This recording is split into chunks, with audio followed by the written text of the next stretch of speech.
They want the big passion, but they don't have it.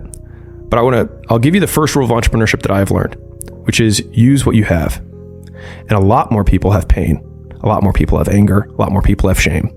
And if you can use that as your gas in the beginning, you'll eventually get to a point where you can get out of that loop and then find something that you are really passionate about. But if you can't tie your shoes, you can't lift the weight, you can't send the DM, then you have to start with whatever you have.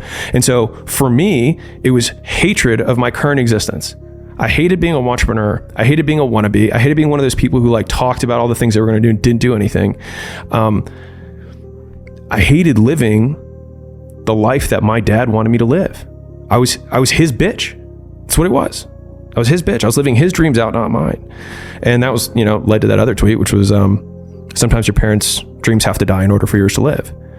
And for me, I realized that the idea that my father had of me as his son, that image had to die in order for the image of myself that I wanted to be to live. Because I kept trying to quit my job and go be an entrepreneur. And every time I'd have the conversation, be like, come over, we'll talk about it, we'll have dinner, and he'd always talk me off the ledge. It was always over and over again. Good salesman. Yeah. Or great authoritarian. You don't need to persuade when you have compliance. And so everybody has that person, or it might actually be somebody who's talking you off the ledge, or it might just be a voice in your head